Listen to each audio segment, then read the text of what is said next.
It's all about humanity.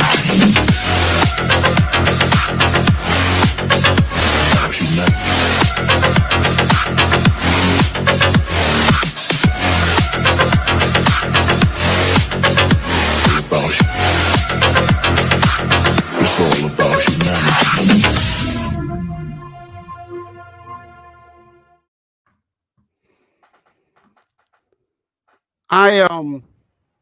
I was always a fan of mythology, like Greek, Roman, Norse, all that kind of stuff. And in fact, before I was into comics, that was one of the main things. Like that's the thing that intrigued me the most when I was in school, and I was a little tyke, I guess, with, mythology. And so when I stumbled upon your book on well, I never really stumbled upon it. I think you posted it in a Twitter feed, and Yep. I was like, "What do we have here?" Thank you. And I was like, "This looks amazing," you know. And another thing too, you know what it reminded me of? It reminded me of you remember? Do you follow like? Did you ever like watch old Disney? You know, like Oh yeah, animated. yeah. You know, where they We all had grew up Mickey. on that stuff, right? Well, yeah, you remember like that movie that they made? I can't remember the name of Oh it. yes, that movie. Because they only ever made one movie, right? It was that movie. It was that one. I love that movie. It's amazing. But it was the one where Mickey was a wizard, you know, and he was doing all, and he, you know, he conjured the devil and all kinds of stuff like that, you know, and it kind of reminded me of that a little bit. And so I immediately backed this. And yeah, like the creature design on here was just amazing, and I love the color selections that you made for the promo art. I was a little disappointed that it was going to be a black and white book, but I really like, you really captured my imagination with the promo stuff. You know, hold on one second. I want to welcome Edwin and Can't Kill Dave. And uh-oh, wait a minute. I think we got an issue. Yeah. Yeah. Okay. Told you. Yeah, he's got to go. That's the guy. That's So yeah. yeah, You don't Edwin. speak of the guy, but you know. Yeah. But yeah, so I immediately backed this book, and I was like, yeah, I was surprised to learn that it was in black and white, but I was also I like that it was 60 pages too, you know. Oh, thank you. Yeah. And it was like, because I think a book should be 60 pages. Like if you're doing a Kickstarter, you kind of, Indiegogo campaign, like you want to give people the most that you can possibly give them for their buck, you know. And a 60-page book is pretty good. Yeah. Well, I mean, it's 64 now because we unlocked the. Well, we're at 64 pages, so that's the first and only stretch goal was unlocked. Yeah. Four more pages of art, so we got Oliver in the chat, and we got Eddie Winkler in the with us right now. Eddie's a mortician up in Arkansas. He he preps the dead. Send them out. That sounds like honest work. Very honest work. The and I also like your perspectives on some of this art, like this right here. This is amazing, dude. I really dig that. Thank you. Do you have a background in animation? I do. How did you know? I didn't know, but I thought it looked really cool. Like, so here's what we're going to do. How about you go ahead and you tell us about the project, Sure. About Forsaken Gods, and we'll go from there. All right. Well, it's been a while since I've done this pitch, but here we go. Hopefully I can remember it. So Forsaken Gods is a 64-page graphic novel. It's not really a graphic novel, comic book. And it's about, it's set in this world called Epic Earth. And in this world, it's filled with, all right, well, let me start from the beginning. In this world, there was this great war between the gods. And as they were performing this war, because they were battling for supremacy, it populated Epic Earth with all these dragons and monsters and magic. And when the war was done, all the gods went back to their respective domains, and they had a peace accord. And the humans that were left behind were kind of left to pick up the pieces because everything had been devastated. And so the book, one of the main characters of the book is a young woman named Samara, and she's an archaeologist. I think it's actually further up if you scroll up in the characters thing. Yeah, right there. Okay. So she's an archaeologist. She's really young. She's sort of starting out. And so she's trying to find out what... Hold on, wait 1 second. You got an important phone call. She's trying to figure out and piece together, kind of like a detective, what the reasons were behind the war, what happened, and all this other stuff. Because one of the aspects of the war was that all these monsters and weapons that the gods used to fight were left behind, much like how say landmines are left behind after a war. And so they cause a lot of trouble for the humans that have been left behind. And so she's trying to figure out, sort of in a way, what caused it, but in doing that, sort of how to solve these problems, like dragons terrorizing towns and stuff like that. And so in this first issue, she finds this she's entering this particular dungeon, this vault beneath the Iron Horse Mountain. And she's looking for a piece of armor that she's going to put in her brother's museum that they can then use to sort of generate money, get people to come in. And she's hired these two goons. And so they go into this dungeon and they trip a trap, so to say. And, everybody in the party gets killed except her. She manages to escape, cheat death, and she gets lost in this dungeon. And so she's trying to find a way out. And in her way in trying to find a way out, she inadvertently awakens the other main character of this book, which is, the titular character, Skull Knight, who is this giant, who's this flaming skull, magical skull encased in this giant suit of magical armor.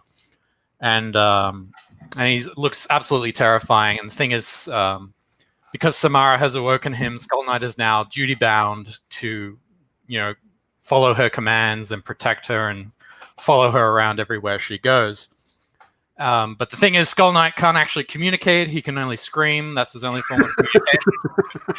So when Samara first meets him, she thinks he's going to kill her, but he's not.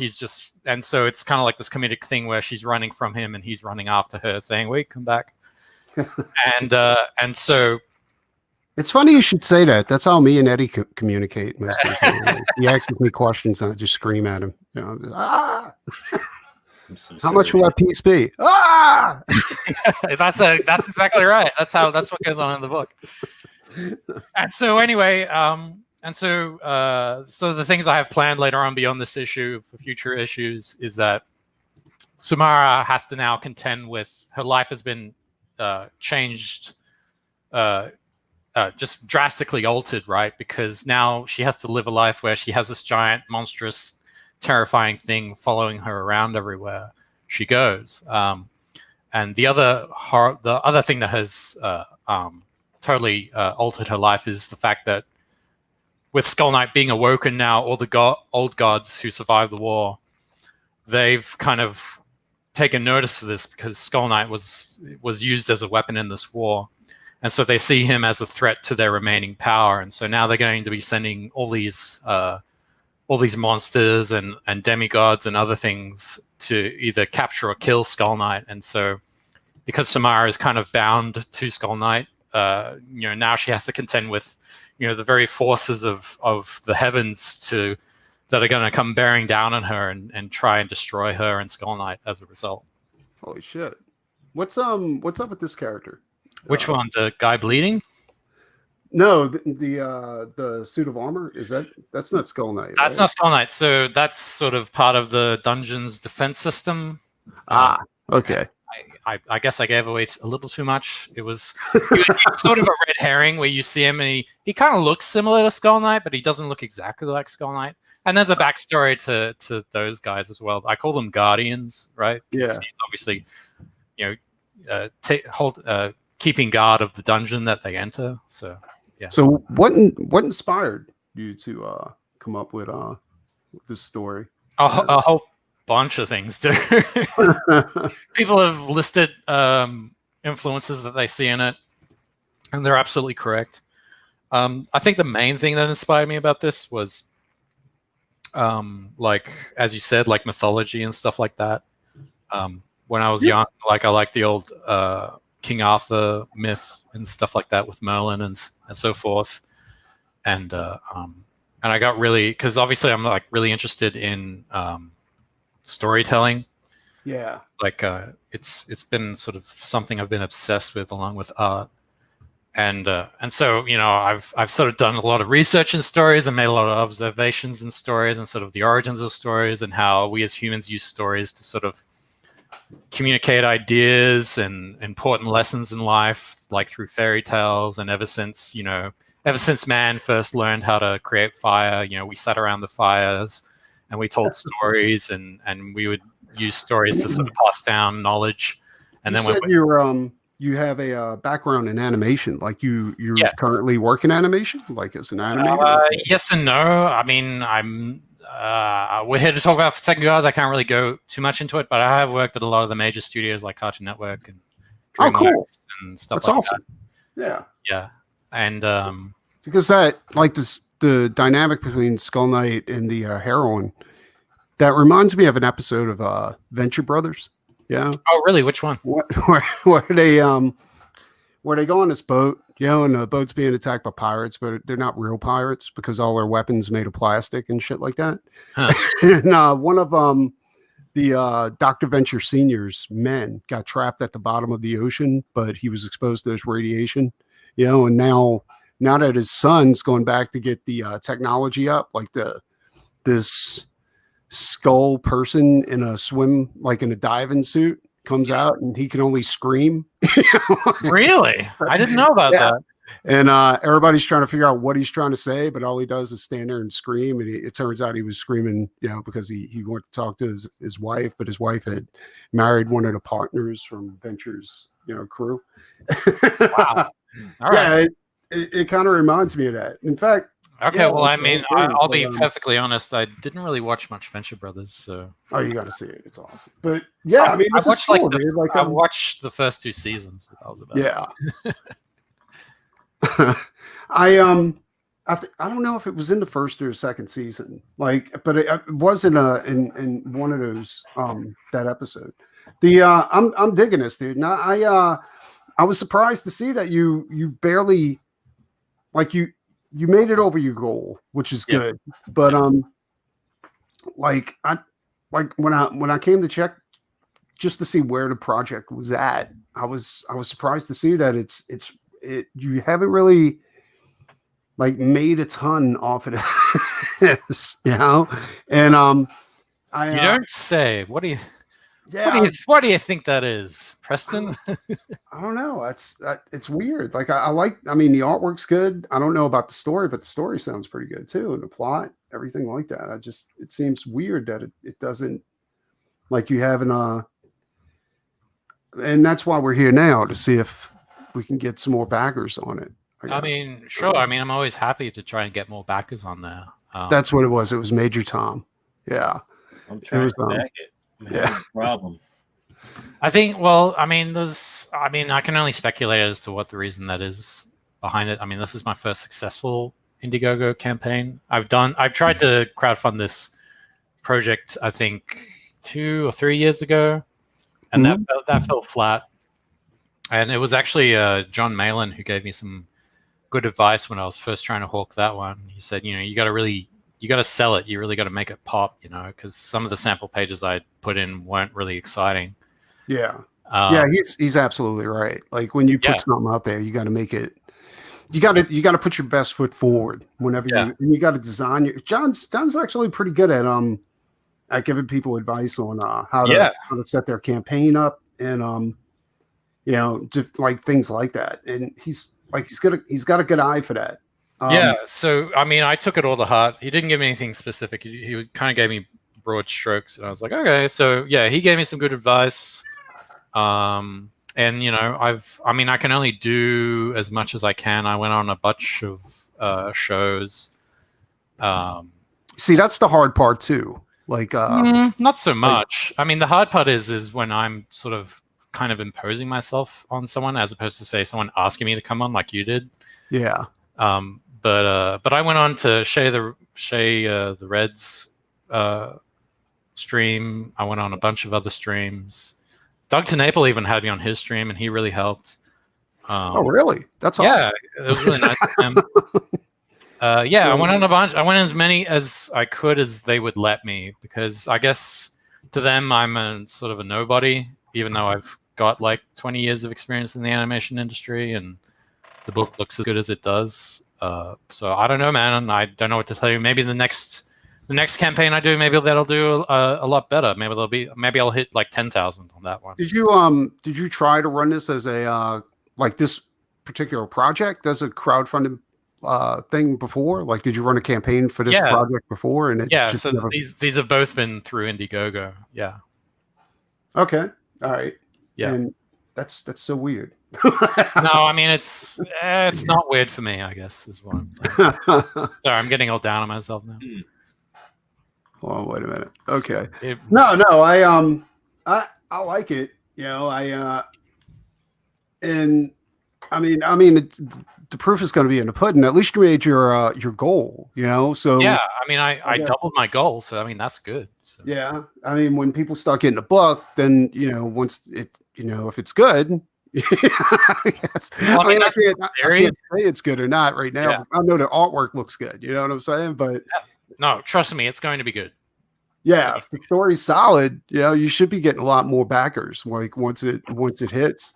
But I don't know. It's like you see projects like this, and Boogie Bots, Robert, and and they don't look like your everyday comic project, and I think they get overlooked because of that, and because there's no spandex in them.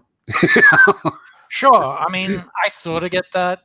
I mean, there are other sort of factors in there as well, but I mean, I've seen projects that aren't as good that get like triple figures. You know what I mean? And well, it has a lot to do with who's promoting it too. Yeah, like who's pushing the book, and sometimes I really hate to say this, but sometimes it's not about what's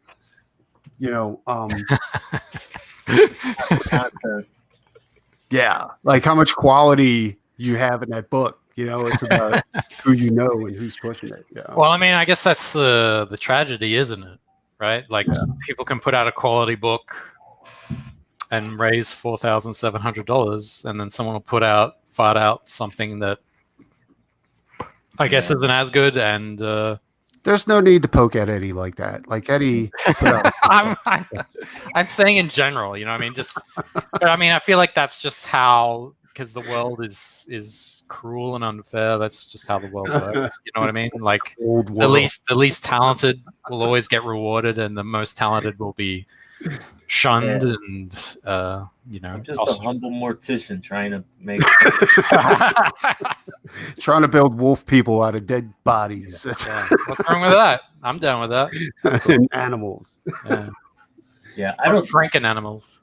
I don't think it's anything to do with the campaign. As a matter of fact, I just backed the campaign, but I swear I saw this months ago. I don't know if it was like that night character that you had. I could have sworn I backed it. You know how on Indiegogo you see that little heart that shows if you backed it or not? Really? So I just checked, and I just glanced over it and meant to back it, but yeah, because I have seen this for a while, and I was like, because it's almost got a similar, what's the other one? The Gods Fear Me. Oh yeah. It's almost like a similar vibe I was getting when I saw that, and then I saw this, and I was like, oh, I need to check this out, because I like that style, your style, and then so I was like, hey, let me check. There's no link, so I checked it out, and I have not backed it until now. So Well, that's what Hex Harper said too. Like Hex was he could have swore he backed it as well, but he couldn't find it. Like it's just not there. Yeah. That's really weird that both of you guys ran into the same problem though. You know what I'm saying? Like Did you try funding this before and then like it didn't work and Yeah, so I did. Huh? And like people try. Did you try funding it through Indiegogo? Yeah.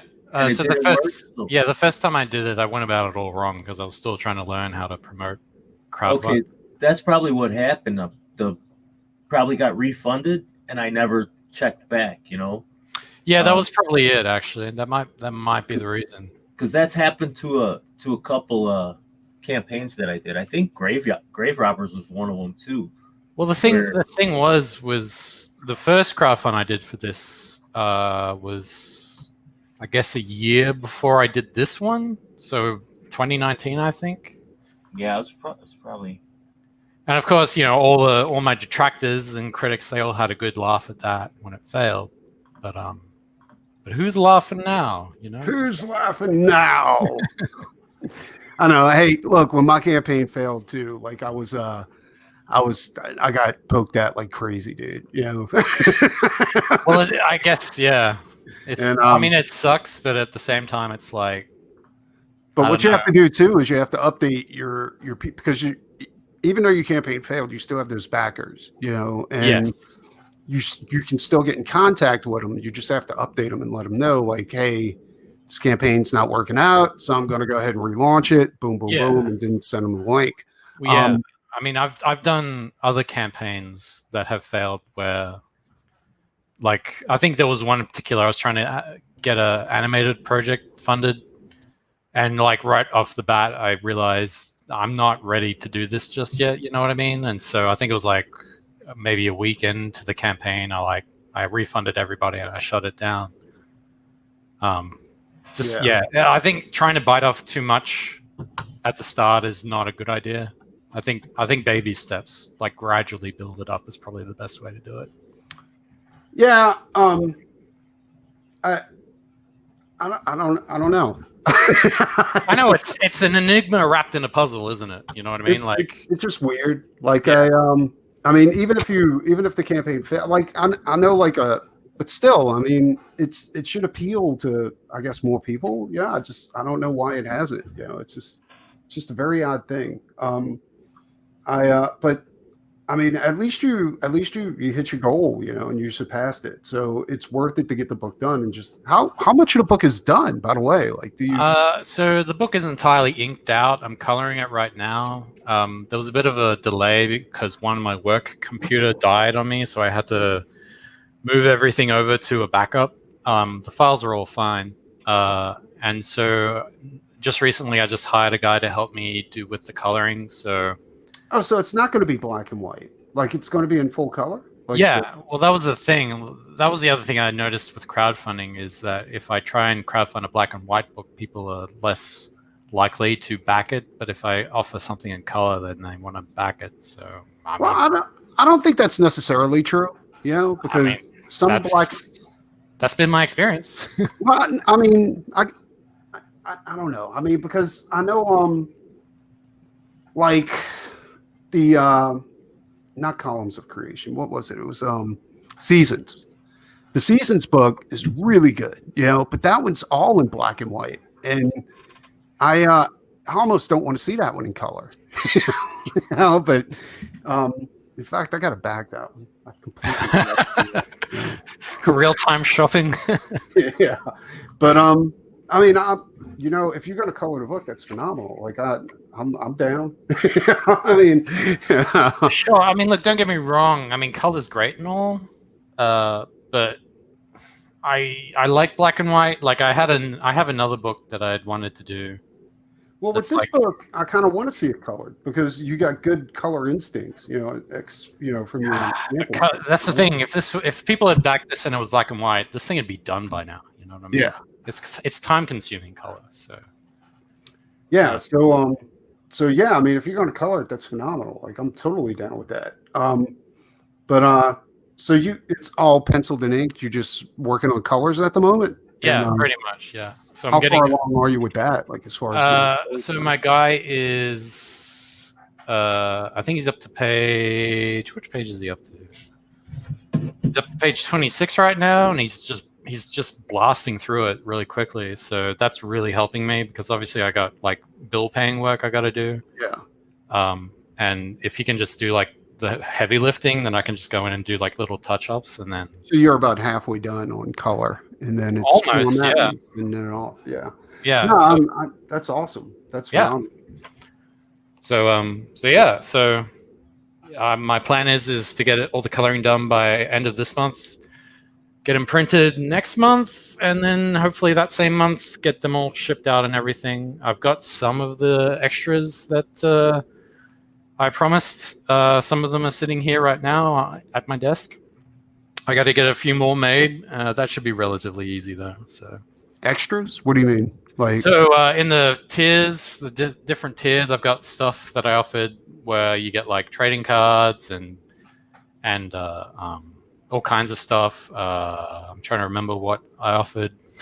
There was a whole bunch of things, but I mean, there's like extras in like in regards to building your own tiers. If you scroll down a little bit, you got add-on perks. Go up, up, up, up, up, up, up, up, up, good. up. All right. There we go. Down, down, down.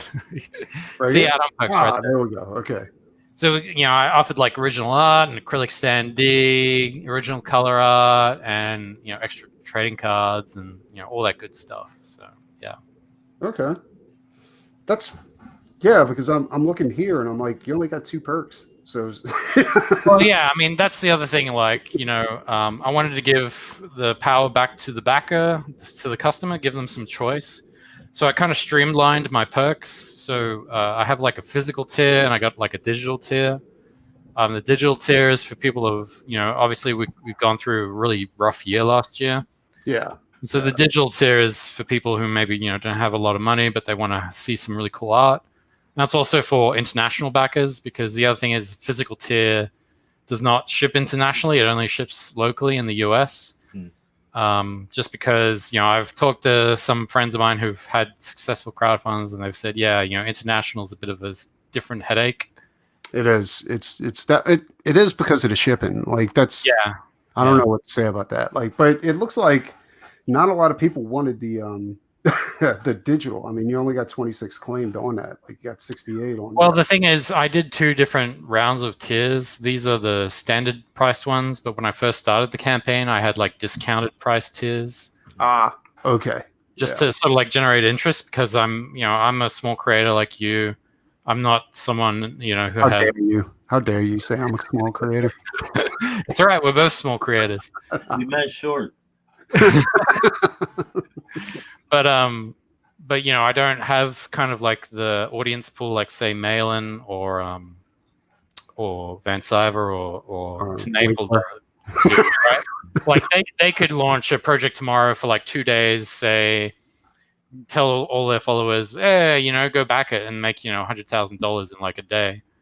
No. Well, that comes with having a big platform. Yeah. Yes. And yeah, that's those guys they're in a whole different category to. Yeah. So I don't have a big platform, so I offered those discounted tiers at the start to sort of like generate interest. Yeah. As a means to compete, and it was the only thing I could think of. So yeah. No, you got to do what you got to do. And I think that's partly the other reason why I didn't raise as much as I could have, because obviously if I'm offering like, say, a $15 one as opposed to say a $22 one that I'm offering now, then obviously there's going to be a difference there in the final sum. So yeah, it is what it is. Oh, the link for Fresher's campaign's in the description for anybody who's wondering. And Thomas Valiant went live today too. I don't know what that is. RJ and Enzo Rodriguez project. Oh, cool. All right. I'm gonna have to check that out. See what's up with it. No, it looks good. Thank you. So enough about Fresher. Let's talk about Eddie. Eddie's a very handsome guy. He doesn't want to show his face right now because My camera took a dump. it would drive people crazy. Same. I like how you changed the name to Forsaken Gods back at 255. Thank you, Eddie. That's my name. Oh, that's cool. All right. Yeah, no problem. And but yeah, dude, like I'm digging Forsaken Gods. You guys should really check it out. Like, if you think you backed it, maybe go back and just check it just to make sure. Apparently, he restarted his campaign.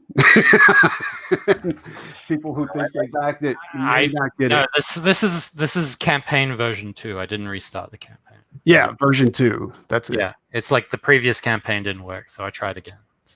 So that knight character that you got there with the glowing head, Skull Knight. He reminds me, Skull Knight. There you go. Yeah. There used to be this Sega Genesis game. Oh, here we go. No. It was called Guardian Heroes. Okay. And, it had this same aesthetic, where it was cartoony, but it was, and that's why I like it. It's got a a serious but cartoony look, Thank you. Yes. Well, yeah. I mean, I kind of always like sort of like that stylized sort of, I guess, aesthetic. It's like that side-scrolling beat 'em up, right? Yeah. I don't know. I like it. I mean, I know I don't mean to offend anybody when I say it looks like this or it looks like that, but I've said it before. There's really nothing truly, original. It's all been done in some form or fashion. Oh yeah. Except for Doc Salem. Doc Salem's completely original, and I would implore people to go check it out immediately. I've never heard of this guy named Frankenstein. No, I'm just kidding. No, but all you got to do is do it. It's my motto: do what you can and do it as best as you can, and maybe people like your stuff better. Well, that's the hope. Sorry, go ahead. I think it's about taking a different take too. Like, that's why these characters. I mean, Mary Shelley might have brought Frankenstein into the world, but it's up to creators like us or whoever to go ahead and push it forward. And just make it new for the next generation or the generation at hand. And the same thing that you're doing with Sovereign Wolf. And which you've done a remarkable, phenomenal job at that too. Like, I hope you still say that after you read it. I hope so too. Nah, I'm messing around. Like, seriously, like that's so yeah, you're right in a way. Like, things have already been done and you can't really create something. We're not here trying to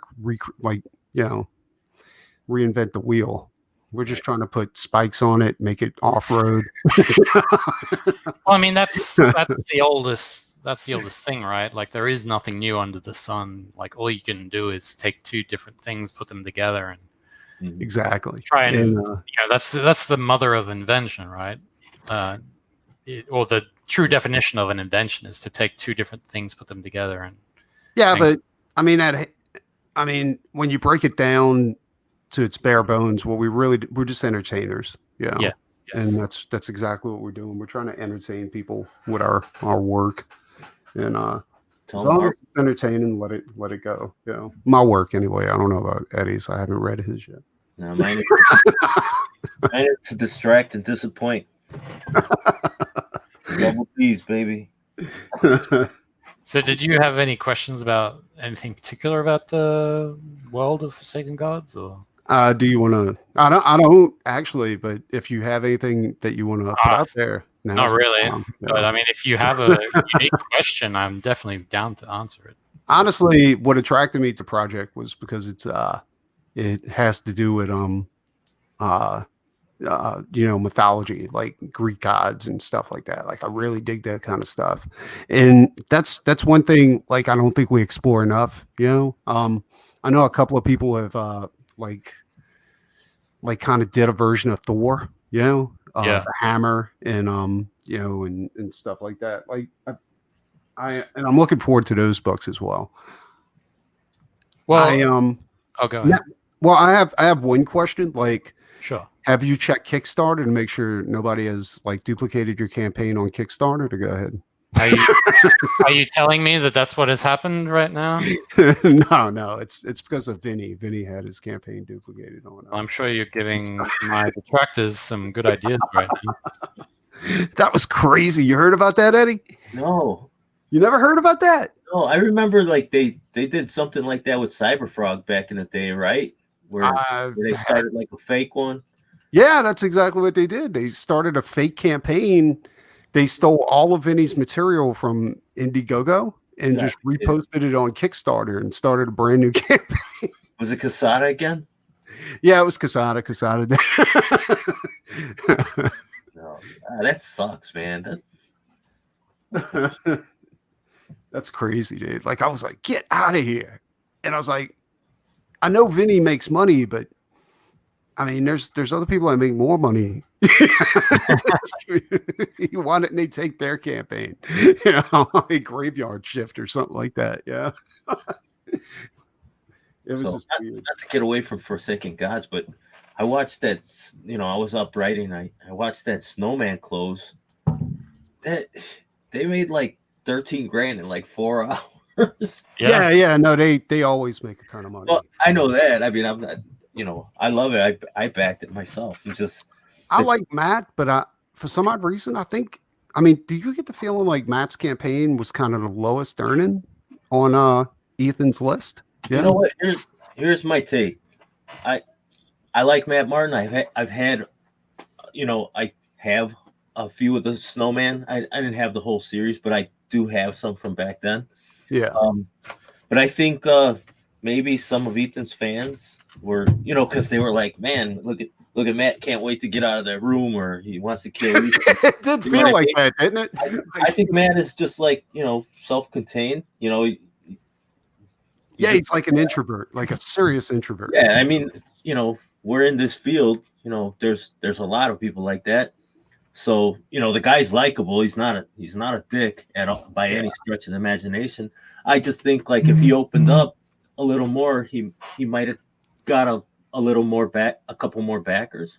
Yeah, that's kind of what I felt too. Like it almost felt, it was almost to the point where it was a little uncomfortable. You know what I'm saying? Like, whoa. Because I don't know. I think also when he launched, there were a couple other things also, and it was right around. It was right after Thanksgiving, wasn't it?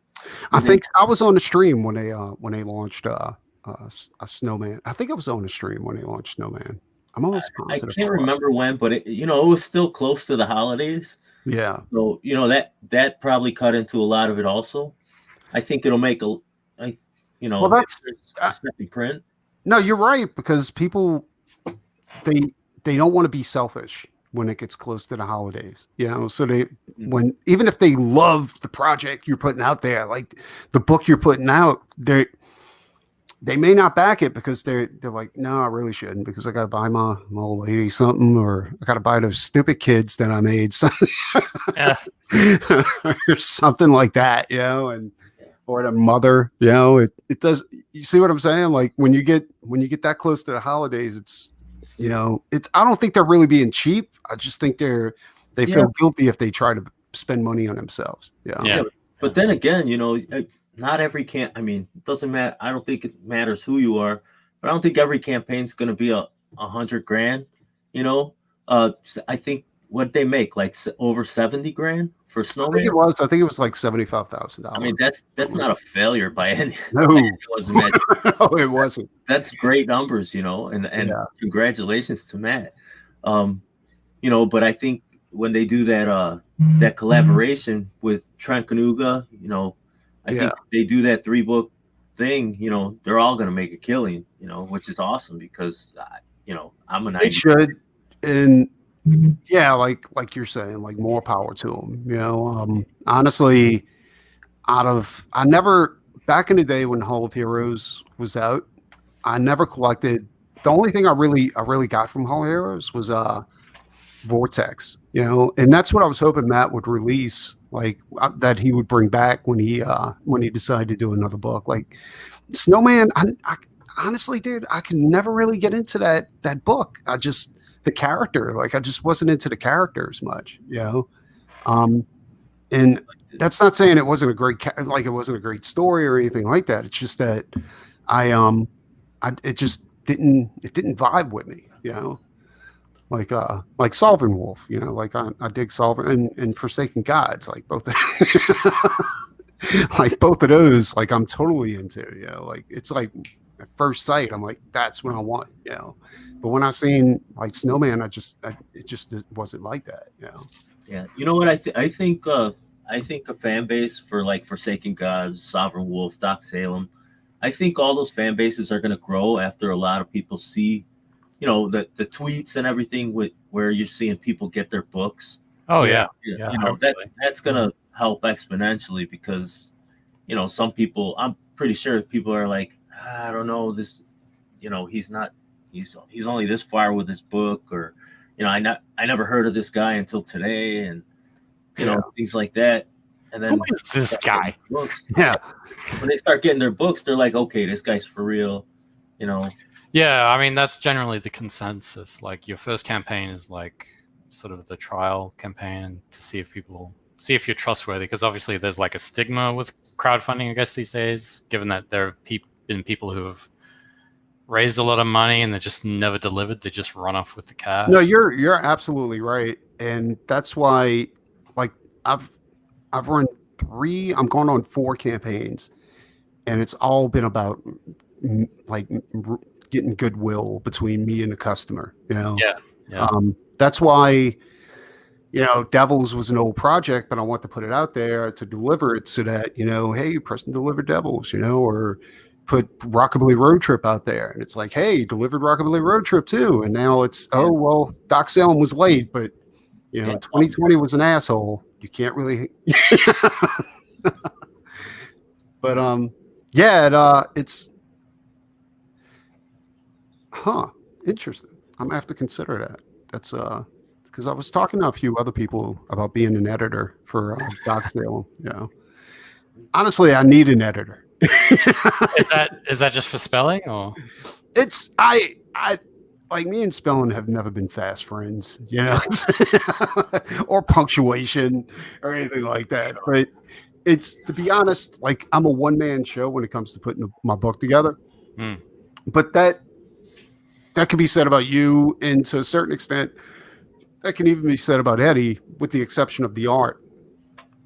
Are you lettering your book, Eddie? Are you and the formatting? And you don't do the formatting? I thought you did. I have to learn everything, man.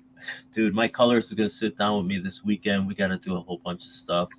Yeah, the learning curve is pretty steep, but you got help, you know, like, you know, so. You know, this year I want to try to learn everything that I can that doesn't really take like inherent talent, like, you know, colors, art.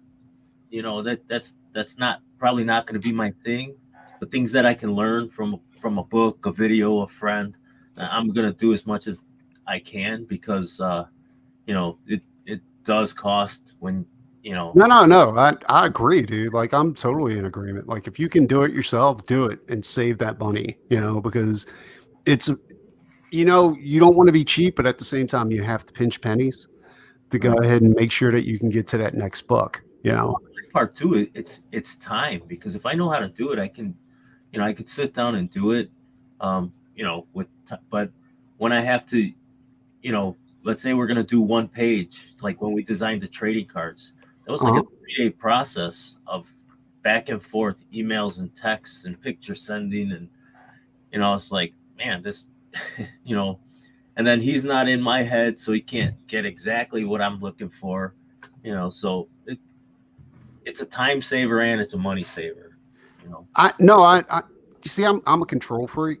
So when it comes to my projects, you know what I'm saying? Even when it comes to fulfillment, and that's one of the hardest things, because after like fulfilling Doc Salem, like I've decided I can't do this and still work on projects. You know, like I can't be away for a week or a week and a half or 2 weeks doing fulfillment, and then, you know, and put everything else on the side, you know, because if I'm not producing art or getting to that next IP or that next book, I'm losing money, you know? Yeah. And So I've decided to turn it over to my old lady, and my wife, and maybe even I don't know, some other family members. The problem when you do that though is that They'll screw it up. they They got to will. grow up so that they can learn. You know what I'm Yes. saying? So that they can get good at it. And you have to just kind of sit back and let them screw up. But at the same time, you have to make sure that the screw up isn't going to cost you a ton of money. Yeah. Like mailing the wrong books out to the wrong people, or Well, that's that's good that you chose your wife because not really, because I can't yell at her, Eddie. no, it's can't. great. Yeah, divorce her. She's not going to want to screw up and cost money because your money's her money. So it's Oh yeah, that's true. That's But true. you know who I can yell at? I can yell at J Money. I can yell at J Money all day long, and J Money's going to come down and help us out with fulfillment on the next campaign. I'm going to pay for his gas and cook him some crawfish and all kinds of shit like that. says J Money has left the chat. No, I'm just kidding. No. Yeah, J Money has left the building. But Cool, man. I'm looking forward to this Forsaken Gods book. I am too, I think you're both going to be very surprised. It's a good surprise, not a bad surprise. How many pages is it again? It's 64. Oh, yeah, that's massive. that's a pretty good book. And because it's coming from the UK too, like the shipping on that's going to be fucking insane. Yeah. No, I mean it's in America. It's not. Why are you saying it's coming from the UK? What are you talking about? I thought you're not based in the UK. No, I'm in California. Oh, okay. I'm sorry. The accent threw me. From Australia. You sound like Michael Bancroft. Yes, funnily enough, the stream I just had on my channel was with Michael Bancroft. So yes. Nice. Oh, okay. So the shipping isn't going to be that bad, guys. So Yeah, well, that's don't why I let the said accent locally fool in the US. That's why I said that. you. I'm Like just- Monday, shipping was $6. I just backed it. So Dude, I've been telling. I mean, my girl was laughing at me because I was like, "Fucking, I just performed the greatest magic trick of all." She goes, "What is it?" I said, "I just made like almost $800 disappear like that through stamps.com." And it kills me, dude, because I'm like, I don't remember. I backed your book. I just don't remember, backing it because it was a while back. But Yeah, so I don't exactly know how much I spent on shipping or anything like that. That's kind of how it works with like crowdfunded books. Like I'll back something and just be like, well, when it comes in, Yeah. Well, I think the shipping is relatively cheap. So oh, it is like domestically, but like I did all my fulfillment for domestic fulfillment before Christmas, and it was almost $800 in shipping costs, so I was like, all right, yeah, that's not too bad, considering it was almost $300. And then after Christmas, I did all my fulfillment for in fact, this past week I sent everything to the mail to the post office, but I did all my fulfillment for international, and it was just under $800, and it was only like $50. I was like, motherfucker, dude.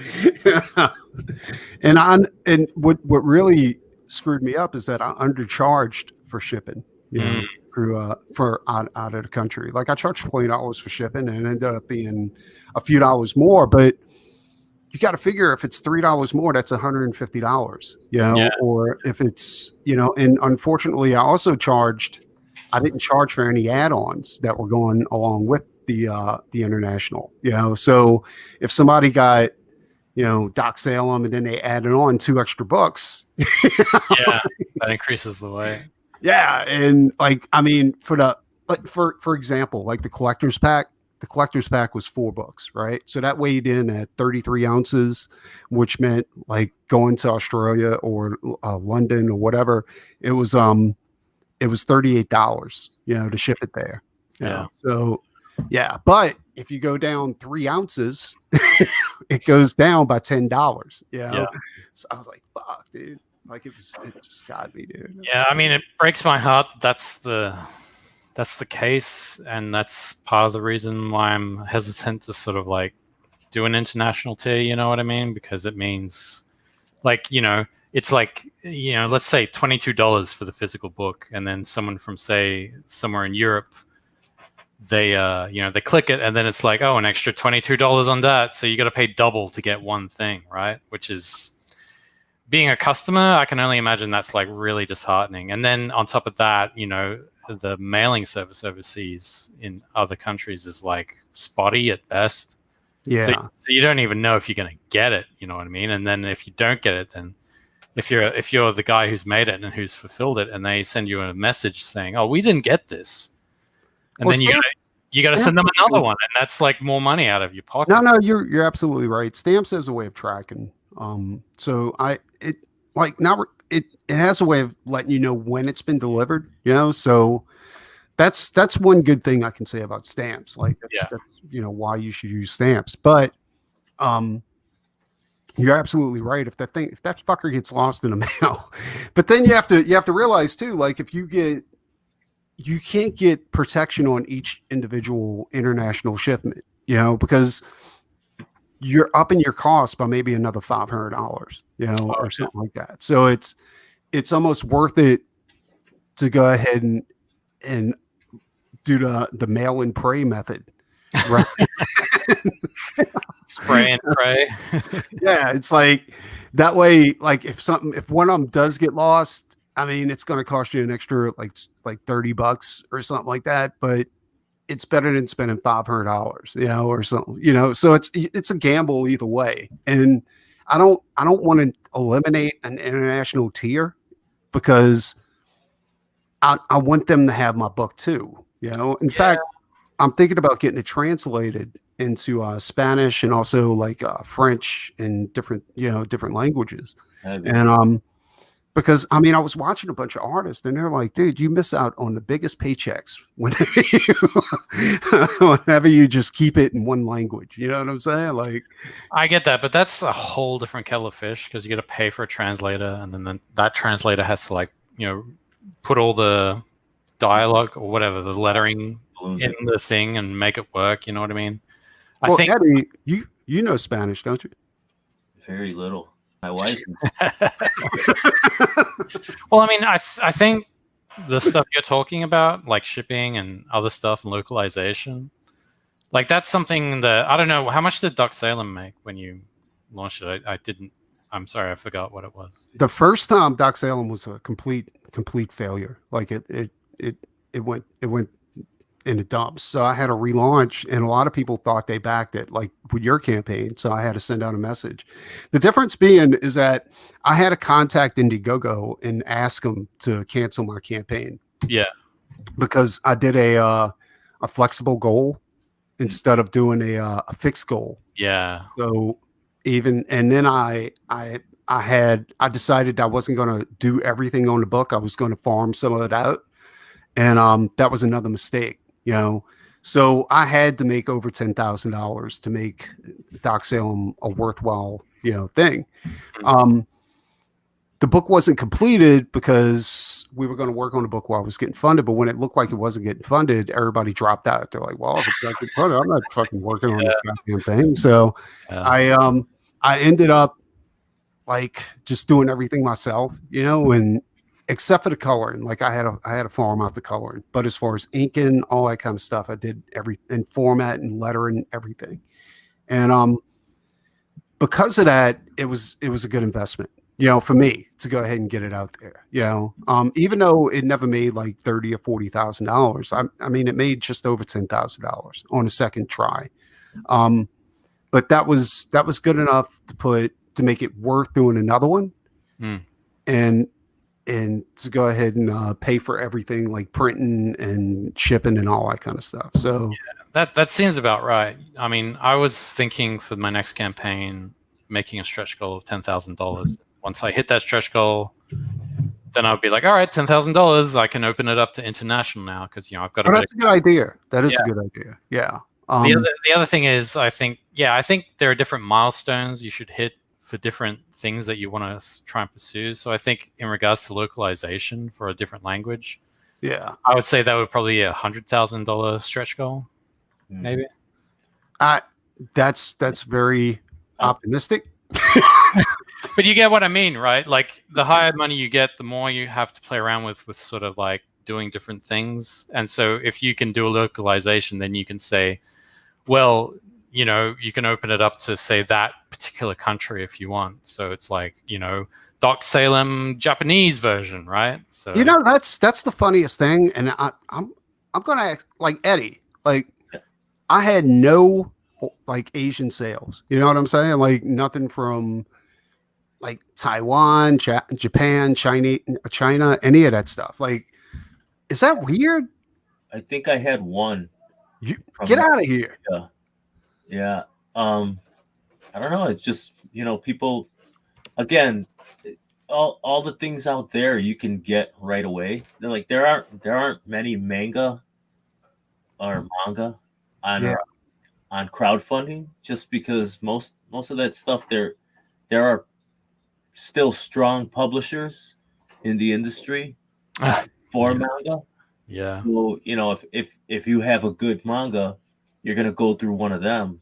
You know, like unlike over here, you know, like I'm sure you're not trying to get your shit in Marvel and DC, you know, because there's just incompetence, you know, for lack of a better word, running the ship. Oh, now Eddie, don't. That's not Slam Marvel and DC. You know, they got their problems. Hey, I took 5 books from them, but man, The problems are is that they're going not to exist very soon. Yeah, I know. That's a shame, but I mean, like the manga boom, you know, they still have a strong industry, so that's why you're not seeing a lot of crowdfunded manga. you know what I heard? I heard something different. I heard that they like the government is really strict on what they allow their people to see on the internet and what platforms they get to use. That could, well, in China, my buddy tells me too, but yeah, in China maybe. But again, I'm just saying the knowledge I know, which isn't a lot. So I'll shut up. No, I just thought it was kind of odd because I figured, you know, maybe China, because they're kind of crazy over there, you know, like, you know, they like they may not see your campaign. But I was like, That's a good point. You know, but then I was like, what about Japan? What about like Taiwan? You know, like different Korea. Korea. I mean, it's just very odd that there's none of these places. Like there was no orders from any of those places. Like it was There's crazy. Russia as well. No, I got a Russian order. I got a German order. I got you know all that stuff. But it was just you know, and I didn't get North Korea. North Korea, I never got any orders from North Korea either for some odd reason. I don't know why that is.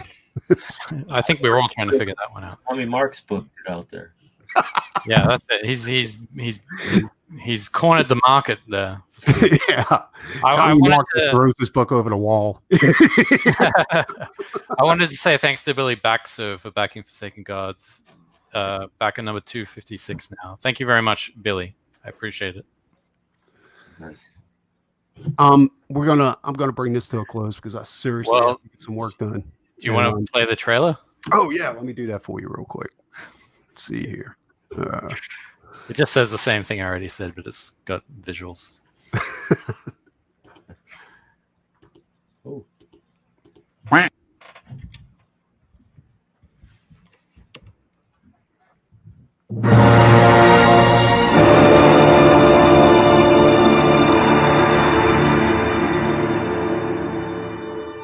Hi, it's your boy Fresher Luke. I'm here. It's me. I have a new book and IP that I'm looking to get off the ground. The project in question is called Forsaken Gods, a 60-page full-color comic book that follows the adventures of an archaeologist named Samara Ankma and her search in trying to find out what caused the great war between the gods, which resulted in the world to be filled with magic, dragons, spirits, and monsters, as well as ancient magical artifacts of immense power. Anyway, the story of the book takes place when Samara and her hired help enter a vault that sits under the Great Iron Horse Mountain as she looks for clues to the war's origin.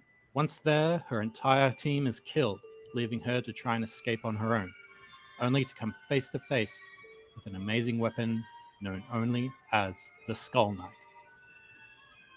This is issue 1 of a potential multi-issue series exploring Samara and her journey in trying to figure out who or what Skull Knight is, while also being pursued by deadly foes, hell-bent on either capturing or destroying the creature. As she has not only awoken Skull Knight, but also the long-sleeping old gods that survived the war who see the Skull Knight as a threat to their remaining power. The book itself will contain 50 pages of story with 10 pages of behind-the-scenes sketches, plus special guest art from some exceptionally talented artists and concept designers. All of it will be in full color. On top of that, also included in the base tier are some stickers and a special custom-made trading card featuring none other than the Skull Knight himself. If this sounds like a project for you, then vote with your dollar and back this campaign on Indiegogo. And also, feel free to spread the word via social media as well. Many thanks. I'm Fresher Luke, and thank you for considering Forsaken Gods. I hope to see you at the finish line.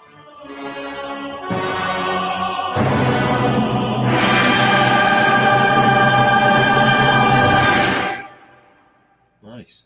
That was awesome. Thank you. I dig it. Spent one day on it. I was going to ask you if that was something that I just bear with me. Sure. Go ahead. I was going to ask you if you actually like digitally painted or took a photograph of someone with the girl with the magnifying glass, and then I was like, because you cut to the shot of a girl that looked similar. Hold on, and then I was like, man, that was really good.